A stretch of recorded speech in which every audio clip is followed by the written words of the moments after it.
vos économies sont en danger mortel. L'État a préparé 5 méthodes redoutables pour s'en emparer. Tout d'abord, l'inflation. C'est la taxe furtive qui vous vole sans entrer chez vous. L'État émet des obligations pour financer ses déficits abyssaux. La Banque centrale rachète cette dette avec de l'argent créé ex nihilo. Les prix flambent mécaniquement.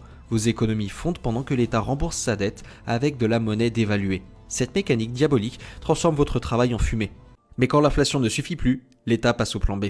Vous liez à sa dette par la répression financière, c'est-à-dire l'art de vous forcer à financer l'État à perte avec le sourire. L'État impose des règles prudentielles qui canalisent automatiquement vos économies vers sa dette pourrie. Les banques sont contraintes d'acheter des obligations françaises estampillées sans risque par les régulateurs complices. Vos assurances-vie investissent massivement dans la dette publique française. Vos futurs fonds de pension seront obligés de financer l'État défaillant. Cette mécanique perverse transforme votre épargne en bouée de sauvetage pour un État en faillite. Si vous voulez fuir ce piège, l'État a prévu le coup aussi. Car il peut imposer le contrôle des capitaux. Ou quand sortir votre argent se mue en crime d'État. Et oui, quand l'État panique face à la fuite des capitaux, il sort l'artillerie lourde. Restrictions drastiques sur les retraits bancaires, limitation sévère des virements internationaux, interdiction d'emporter plus de 10 000 € en liquide à l'étranger sans déclaration, vous devenez prisonnier de vos économies, coincé dans un pays en faillite. C'est la négation même de la propriété privée. Vous possédez votre argent, mais vous ne pouvez plus en disposer. Malheureusement, l'État est encore plus vicieux dans sa manche. Connaissez-vous le buy-in ? Il s'agit de sauver les banques en faillite avec l'argent de leurs propres clients.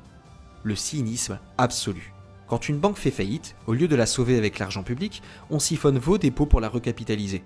Vos économies sont converties en actions de la banque pourrie ou disparaissent dans un trou noir comptable. Tout cela est légal depuis la directive européenne BRRD de 2014. C'est l'institutionnalisation du vol.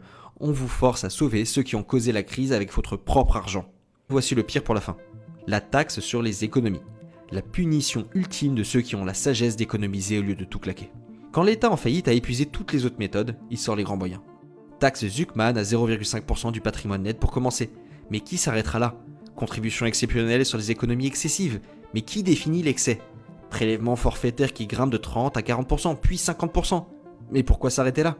L'épargne se mue en vice, la dépense en vertu civique. C'est l'inversion totale des valeurs. On punit ceux qui financent l'économie pour récompenser ceux qui la détruisent. L'ISF en est un bon exemple. De 1982 à 2017, 143 milliards d'euros de capitaux en fuite, 400 000 emplois directs non créés, un désastre économique total. Mais cela n'a pas empêché nos dirigeants de vouloir recommencer. Aujourd'hui, la France a déjà la fiscalité des économies la plus lourde d'Europe selon l'OCDE, 6% du PIB contre 3,8% en moyenne dans l'Union européenne. Mais ce n'est pas assez pour nos politiques assoiffées de recettes fiscales.